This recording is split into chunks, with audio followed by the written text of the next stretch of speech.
salmodiarei ao Senhor. Ouve, Senhor, a minha voz. Eu clamo, tem compaixão de mim e responde-me. Ao meu coração me ocorre. Busquem a minha presença. Buscarei, pois, Senhor, a tua presença. Não me escondas, Senhor, a tua face. Não rejeites com ira o teu servo. Tu és o meu auxílio. Não me deixes nem me abandones, ó Deus da minha salvação. Porque se o meu pai e minha mãe me abandonarem, o Senhor me acolherá. Ensina-me, Senhor, o teu caminho e guia-me por vereda plana, por causa dos meus inimigos. Não me entregues à vontade dos meus adversários, pois contra mim se levantam falsas testemunhas e os que só respiram crueldade. Eu creio que verei a bondade do Senhor na terra dos viventes. Espere no Senhor, anime-se e fortifique-se o seu coração.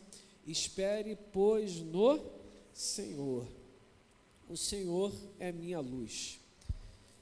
Olha, esse, sem sombra de dúvidas, é um dos salmos mais conhecidos. Esse salmo não apenas já deu tema a livros maravilhosos, mas também canções incomparáveis. Todavia, eu não tenho dúvidas que esse salmo também já alimentou inúmeros corações, dentre muitos, o meu talvez seja o principal. É um salmo que pontua algumas realidades do coração de um homem simples como eu e você. Esse homem se chamava Davi, um príncipe, um rei em Israel, que não era alguém que era um destaque, não era um líder proeminente. Foi alguém que aproveitou as oportunidades que Deus foi dando, e ele, com a graça de Deus, foi alcançando proeminência entre o seu povo, até que então o Senhor, no tempo determinado, colocou como rei de Israel. É bem verdade que a trajetória de Davi não é uma trajetória de um dia para a noite. Começou cuidando dos animais de seu pai, mais certo, das ovelhinhas do seu pai. A Bíblia não faz menção da mãe de Davi. Pode ser que naquele exato momento Davi já não tivesse mãe viva. Evidentemente que ele nasceu de alguém.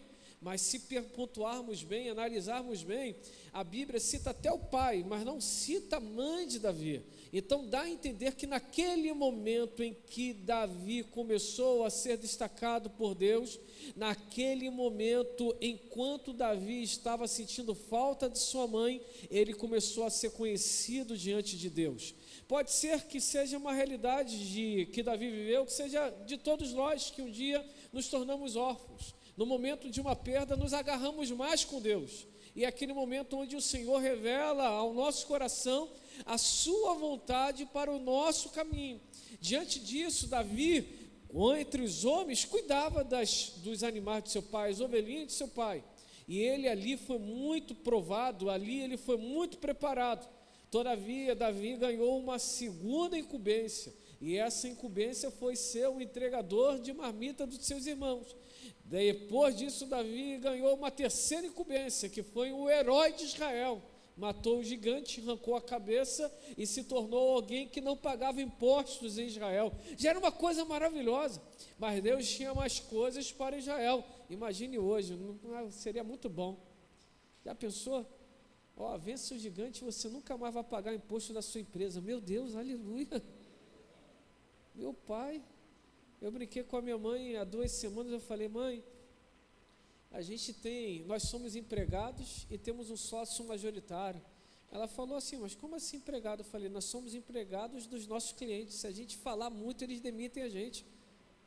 2, temos um sócio majoritário. Ela falou: mas vocês voltaram com sociedade, não tinha dado errado? Eu falei: não, mãe, governo, porque o governo ganha mais do que eu, e Léo e meus irmãos juntos.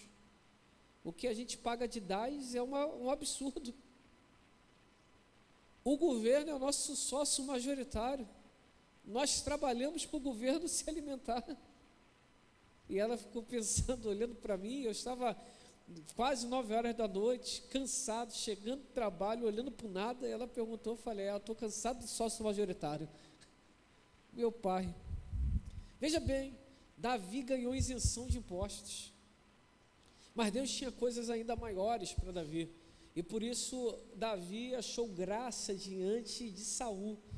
E Saul o chamou para perto, mais certo, ao lado dele. E nas noites em que ele sentia a sua alma, as suas mazelas, a Bíblia diz que o Espírito vinha sobre Saul, mas tem uma conotação no hebraico que na verdade não era um espírito maligno, era a própria consciência de desobediência que vinha sobre Saul, ao ponto de ele se entristecer a tal maneira em que somente ao tocar Davi, neste caso, trazia paz ao coração de Saul. Mas olha que detalhe incrível, antes disso tudo acontecer com Davi, Davi foi ungido o futuro rei de Israel. Então aquilo que Davi fazia, derramava sobre outros aquilo que ele recebeu do Senhor. E aí voltamos para uma das mais belas frases que falamos aqui na nossa casa de oração: nós só podemos dar aquilo que temos. Davi levava paz para Saul, porque a vida dele estava repleta de paz, e paz do Espírito Santo de Deus. Por isso que ele foi levado a ser o tocador-mor de Saul, aquele que trazia paz ao dedilhar o seu instrumento. Mas não parou por aí. Deus estabeleceu mais vitórias para Davi, e Davi foi crescendo a tal ponto, depois de 15 anos, assumiu o reino. E aí começa o contexto de toda essa história. Davi tinha muitos inimigos, o que o levou até somar aquele trono, fez com que Davi fosse querido pelo seu povo, mas preterido pelos seus inimigos. As pessoas buscavam a sua derrota o tempo todo. O próprio rei Saul buscava a sua morte o tempo todo. Davi vivia cercado pelos seus 300 homens. Não eram pessoas de boa fama, mas eram pessoas exímias na batalha. Mas o que nós percebemos em todo o contexto bíblico, que apesar de Davi ser um grande guerreiro, apesar de Davi ter 300 grandes guerreiros ao lado dele, ainda assim a confiança de Davi estava totalmente no Deus Todo-Poderoso. Davi demonstra através dos seus exemplos que a confiança dele nas vitórias não estava nas suas respectivas habilidades, mas no agir misericordioso e gracioso do bom Deus. Davi tinha essa consciência, por isso que a sua vida foi moldada pelo Espírito Santo para ser para a igreja nos dias atuais, um modelo maravilhoso de um real rei adorador, alguém que serve, mas não deixa de adorar a Deus. E olha, me permita ainda aqui na introdução, e é um ponto que eu acredito que todos nós devemos ter em nosso coração: nunca deixe que seus afazeres tirem o tempo de Deus na sua vida. Nunca deixe que, aleluia, nunca deixe que o trono tire a adoração do seu quarto fechado. O que te levou até lá foi intimidade com Deus. O que te sustentará lá é intimidade com Deus. Teremos dias bons, teremos dias muito ruins, mas acredite, nos bons e nos ruins, Jesus está conosco. Mantenha sua confiança em Deus. Diante dessa introdução sobre a pessoa de Davi, me permita então destacar algumas considerações nesse salmo maravilhoso, e farei de forma muito rápida para estarmos orando em seguida. Davi diz no verso 1: o Senhor é a minha luz e a minha salvação. Me permita pontuar a minha luz. Primeira consideração: o Senhor é a minha luz. Eu acredito de verdade que Davi estava pontuando como o Senhor sendo a sua luz em dois aspectos. Primeiro aspecto, aquele que estava o guiando em todos os momentos, aquele que estava o direcionando em seus muitos caminhos. Jesus, Deus naquele exato momento era a luz de Davi, porque fazia com que ele pisasse em lugares firmes, em lugares seguros. Ele estava ali apresentando que o Senhor era a luz dele, porque os passos deles eram passos certos, porque o Senhor estava iluminando todo o caminho dele. Acredite, meu irmão e minha irmã, nós em todas as nossas empreitadas só seremos bem-sucedidos se tivermos a firmeza como Davi o teve em dizer que Jesus é a nossa luz para iluminar o nosso caminho, para iluminar os nossos negócios, para iluminar o nosso estudo, para iluminar o nosso relacionamento, para iluminar a nossa existência.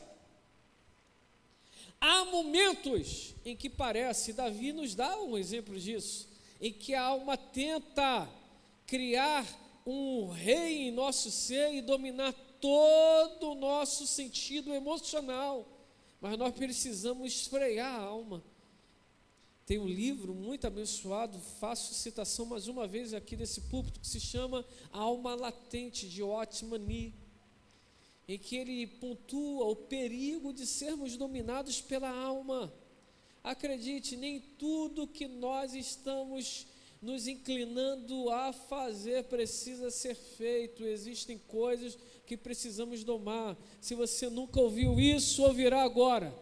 Quem precisa te direcionar é o Espírito Santo e não a sua alma.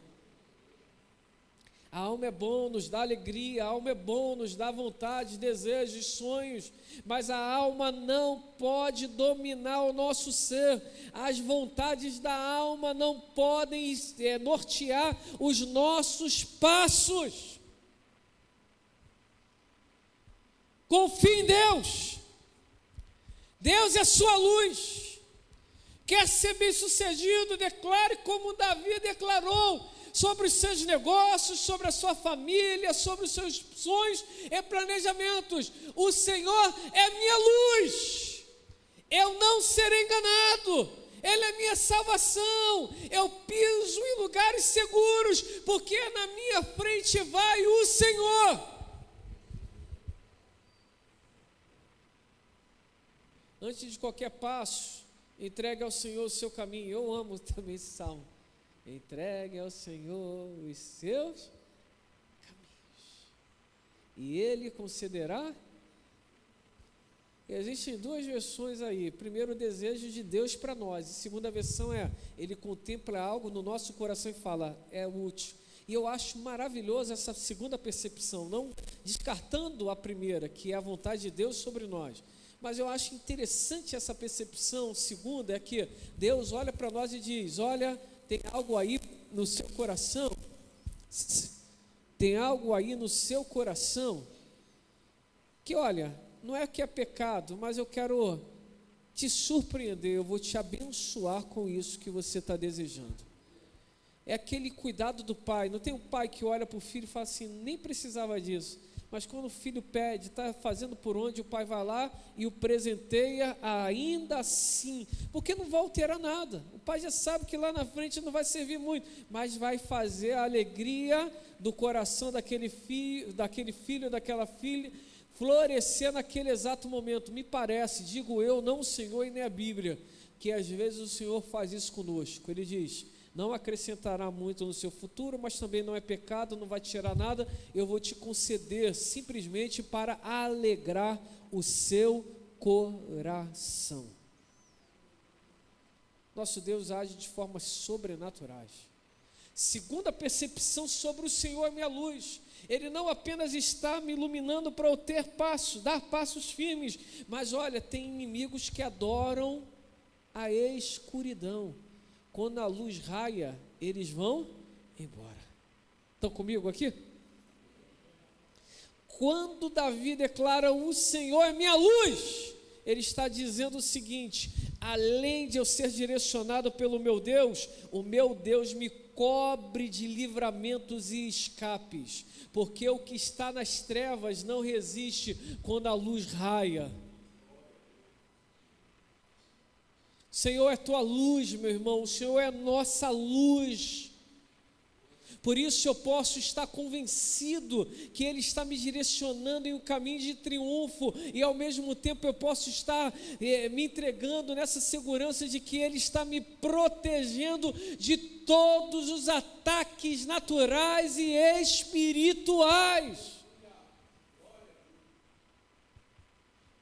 Tem homens maldosos movidos por sentimentos demoníacos? Evidentemente que existem. Existem ataques espirituais, as hostes espirituais da maldade que nos atacam. É claro que existem. Efésios 6 está ali claramente nos posicionando sobre isso. São pensamentos, são sentimentos, são opressões, mas o que precisamos ter em nosso coração é que Jesus é a nossa luz. E por causa dele, os nossos inimigos vão embora, eles correm, eles não permanecem, porque a luz traz incômodo para a vida, para a existência deles, e o Senhor em todo o tempo nos dá vitória e livramento. O Senhor é tua luz, por isso não titubie. Será que vai? Tenha certeza. Eu falei até com o Hebe, conversando, nós conversamos tanto nesse fim de semana. Desculpa, eu nem sei se falei isso contigo, minha mente está confusa hoje. Se não for contigo, foi com o outro, mas falei com alguém, isso que importa. E eu falei, olha, eu não estou assistindo mais coaches e YouTubes, de verdade, porque minha vida está tão apertada de tempo, que eu decidi que eu não estou querendo mais dar tempo para eles. Fico motivando eles a ganharem mais dinheiro. Aí eu tenho ouvido mais a Bíblia. Quando eu estou assim, quando eu não estou assistindo louvor, eu coloco a Bíblia online e vou ouvindo. Eu estou no carro, coloco no celular e vou ouvindo. É uma forma da minha mente fugir dessa dependência de celular. E aí eu vou ouvindo aquilo ali, e graças a Deus eu tenho vencido esse vício de ficar ouvindo coach o tempo todo, videozinho o tempo todo. E gradativamente o Senhor tem me ajudado nessas dificuldades. E eu disse para alguém, que eu falei que era web, mas desculpa, acho que nem sei se foi o time, mas eu falei com alguém lá, com certeza. Que a gente conversou tanta coisa. E eu falei, por que não ouço? Porque quando a gente tem a nossa consciência de que a nossa vitória vem em Deus, às vezes a gente acaba enchendo a nossa cabeça de forma demasiada, e a verdade bíblica passa a ser secundária e não a principal, porque a gente vai ouvindo tantas verdades dos outros, e a gente deixa de confiar naquilo que é o principal, que é a palavra de Deus e a promessa do Senhor sobre as nossas vidas. Quando você nasceu, meu irmão, minha irmã, quando nós nascemos, gravemos isso, o Senhor já havia estabelecido o nosso caminho nessa existência. Ele escreveu no livro todos os nossos dias. O salmista é categórico ao afirmar isso em Salmo 138. Sonda-me, ó Deus, e conhece o meu coração, e prova-me, e conhece. Salmo 138, Salmo 139. Salmo 139. O salmista é categórico em afirmar que o Senhor nos conhecia ainda em matéria informe. Eu gosto de afirmar, e não se escandalize comigo, que o Senhor já me conhecia não no ventre da minha mãe, mas ainda na semente no meu pai. É forte esse negócio, né? Ele já sabia qual a sementinha iria ali acessar aquilo que é próprio, que a mulher em tempos libera, e já sabia que dentre milhões, eu e você venceríamos aquela corrida extraordinária pela vida. Ele te conhece não quando você acessou o óvulo da sua mãe, mas Ele te conhece quando você estava ali como semente ainda. Ele já tinha te visto, Ele já sabia quem você era. Ele não erra, nosso Deus não erra. Ele sabe bem qual é o nosso, não apenas o nosso futuro, mas o melhor para o nosso presente. Meu irmão, existem dias que eu, em particular, estou tão apertado, tão pressionado, mas eu preciso olhar para aquilo que a Bíblia está dizendo e declarar de forma audível, não apenas para a minha mente captar, mas também para que todas as hostes espirituais possam ouvir dos meus lábios que a minha confiança está no meu Deus. Quando você estiver apertado demais, indeciso demais, angustiado demais, pressionado demais, passe a declarar a palavra de maneira audível, não apenas para a sua mente ouvir, mas para que as hostes espirituais também ouçam. Crie e por isso falei, disse o salmista, e depois Paulo repete. Nossos lábios proclamam aquilo que o nosso coração está cheio. Em vez de declarar palavras pesadas, palavras frustrantes, eu declaro, se não posso declarar aquilo que sou bom, eu me anulo e declaro aquilo que Deus já declarou sobre a minha vida e acredite, sobre a sua vida também. Por isso, em último lugar, me permita pontuar aqui. Vocês bem podiam me ajudar a pregar, falar assim, não para, pastor. Eu já não queria, posso me dar mais meia hora?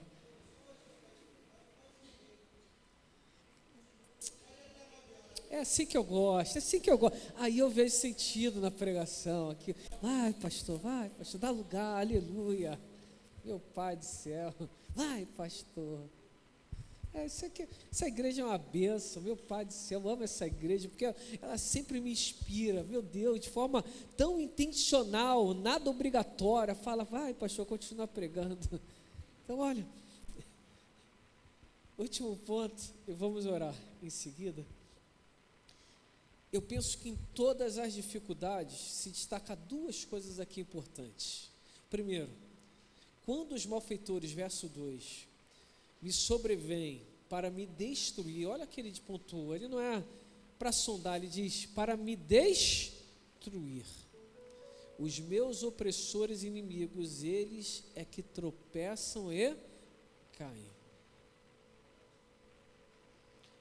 Aí eu vou pular para outro texto lá embaixo, verso 8, que diz assim, ao meu coração me ocorre, busquem a minha presença, buscarei, pois, o Senhor, a tua presença. Duas coisas aqui importantes. Primeiro, a consciência de Davi, da vitória, estava totalmente naquilo que o Senhor estava fazendo na vida dele.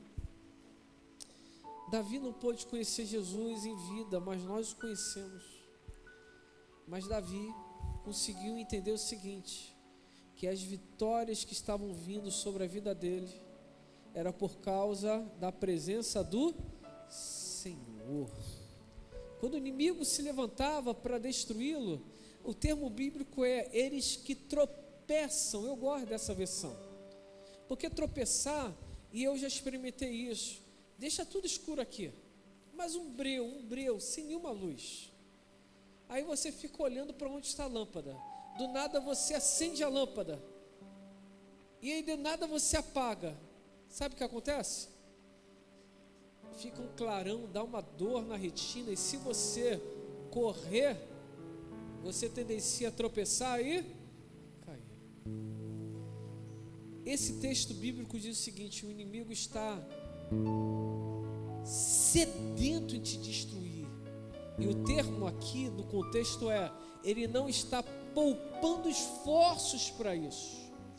Ele não está indo devagar, ele está indo com velocidade, sendo que o inimigo, ele habita na escuridão, mas quando ele chega próximo de você, ele que está na escuridão, ele enxerga não a sua luz, mas a luz do Senhor, e na velocidade com que ele está indo contra você, por causa da luz do Senhor, há uma cegueira momentânea nele, e ele tropeça e ele cai.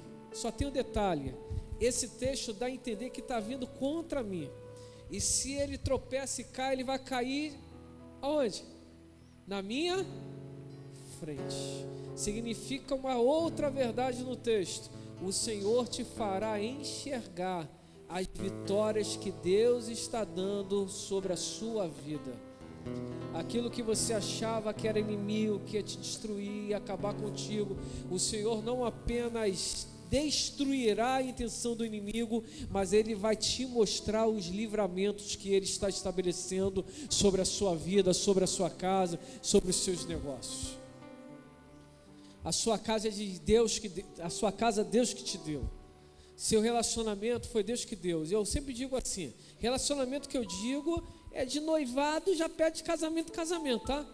Que enquanto namoro, filho, se der um problema, separa, que às vezes é livramento, de coração, não tem dificuldade de pontuar isso não. É melhor sofrer no namoro do que depois procurar o pastor com carinho. Com carinho. Quando eu falo relacionamento, eu falo disso, casamento. Quem namoro, se está chato, separa.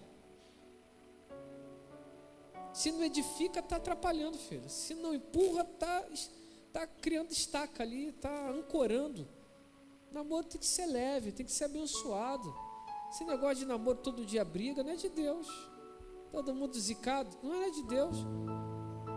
Nunca vi. Namoro é para quê?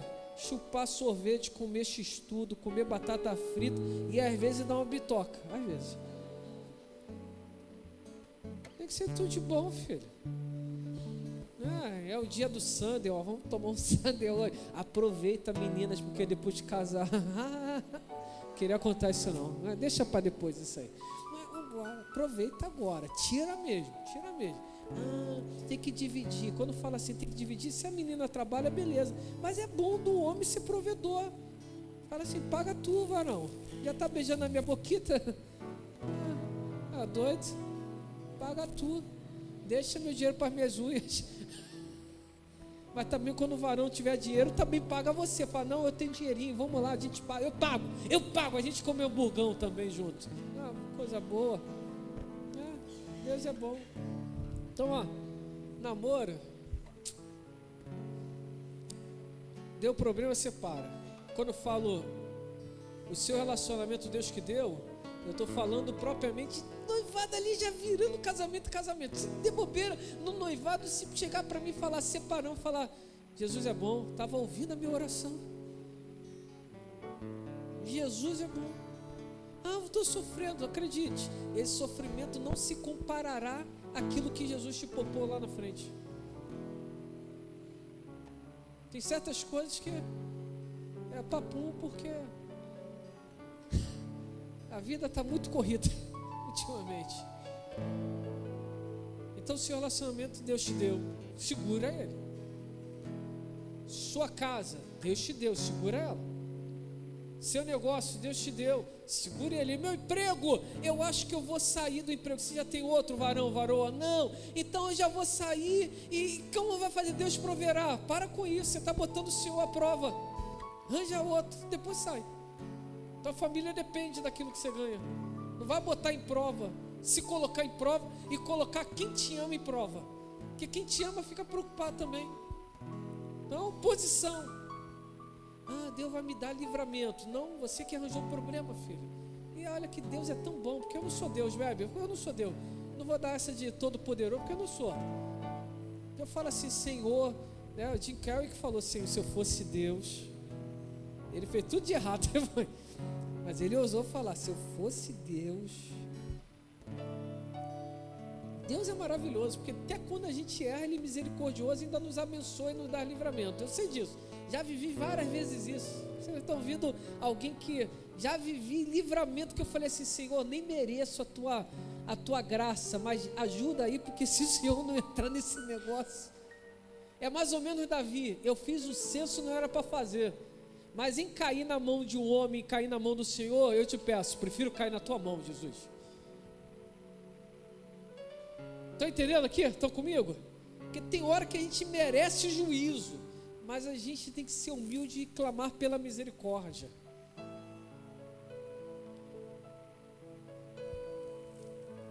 Mas termino essa conclusão desta maneira. Mas tudo isso porque Davi ouvia a voz de Deus. E esse termo no verso 8, o meu coração me disse, na outra versão, salvo engano, é o Almeida atualizado, e diz assim, nova versão, Almeida atualizado, não, é King James, diz assim, e ouvi em meu coração, busca a minha face, Senhor, aí é como se fosse uma resposta, a tua face ou verei. Davi estava demonstrando a intimidade que ele tinha com Deus, porque aqui não era a voz de Davi falando com ele. E a gente às vezes acha que está na rua, fala, ué, estou falando comigo mesmo? Você sabia que o Espírito Santo fala conosco também com a nossa própria voz? Esse texto aqui comprova isso. E tem outros textos bíblicos que a gente entende, é uma coisa tão forte que fazer, ora, para. Eu vou falar uma coisa aqui, um dia eu estava com muita chateação, o Flamengo tinha ganhado pela segunda vez do meu Botafogo, de 3-0, expulsaram o meu Dodô, foi um roubo aquilo ali, falo mesmo, sem flamenguista não estou nem aí, foi um roubo aquilo ali, aquilo foi um roubo, e eu fiquei com muita raiva daquele juiz, o juiz era o chamado de Djalma Beltrame, aí muitos anos depois, lembro, detalhe, porque eu fiquei com muita raiva, eu parei de assistir jogo por causa daquela final, Alex, parei, eu fiquei com raiva do juiz, eu falei, que juiz, meu pai do céu, tem que por esse homem. E aí, visitante, um dia eu estava no seminário, e eu fui contar um exemplo do jogo do Botafogo e do Flamengo, e eu disse assim, eu fiquei com uma raiva daquele juiz. Sabe quem era o juiz, quem era um dos alunos? O juiz daquele jogo. Aí depois que os alunos foram embora, ele falou, pastor, posso falar um negócio com o senhor? Eu falei, pode. Ele falou assim, meu nome é tal, ele se apresentou, não vou falar aqui o nome, depois posso falar um particular. O senhor conhece ele? Aí ele falou assim, eu era o juiz daquela partida. Eu era um baixinho, ele alto, coronel alto. Eu olhei para ele e falei assim, mas o senhor, não vou falar porque pode, eu falei assim, no meu Botafogo, não é porque está na igreja que eu vou deixar de falar, não. Ele falou, pastor, deixa para lá isso. Eu falei, claro que vou deixar, mas você fez. Fez, ué. Foi escrachada aquela partida, meu pai do céu. Matou do coração aquilo. Então, olha, eu nem sei mais do que eu estava falando, meu Deus, eu me perdi todo. Eu acho que é melhor terminar, né? Meu pai.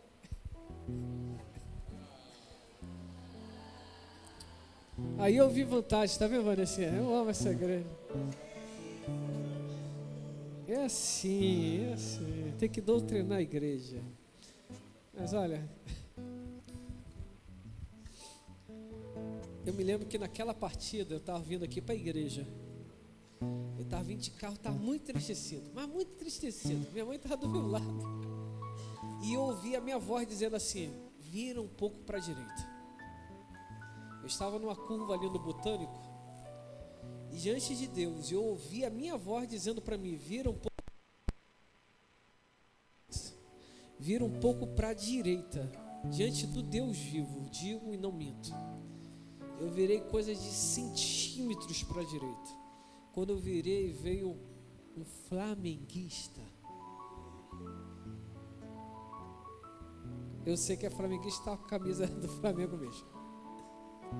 Mas não sei o que está vivendo. Talvez ele estivesse tendo uma emergência. Longe de mim acusar o homem. Mas olha, meus irmãos, foi questão de centímetros para ele não pegar o lado do motorista, logo eu estava dirigindo. E eu não tenho dúvida que se eu não partisse para o Senhor, teria muitos prejuízos, inclusive físicos, pela velocidade que ele entrou na curva. A gente às vezes fala assim, mas sou eu que estou falando comigo mesmo. Tem coisas que quando a gente ouve, mas é minha voz, não. É algo que não tem como explicar, é muito forte. E você sabe exatamente que é o Espírito Santo falando contigo. Faz isso, Liga para a pessoa agora. Passa a mensagem agora. Faça isso agora. E no caso de Davi, o Senhor fala assim: busca a minha face. É como se Deus estivesse falando assim: Davi, eu gosto quando você vem e começa a conversar comigo. Isso é muito forte, meu Pai. Se eu pregar quarta-feira que vem, eu vou dar continuidade a esse verso aqui. Se eu pregar, porque Alex, professor Alex, mestre Alex, se me permita corroborar, eu creio firmemente que parece que existem momentos que não é o homem que deseja, é Deus que deseja. Fala assim: eu quero ter esse momento contigo. É mais ou menos João 4. Eu estou buscando os verdadeiros. Para quê? Para ter comunhão. Se lembra no Éden?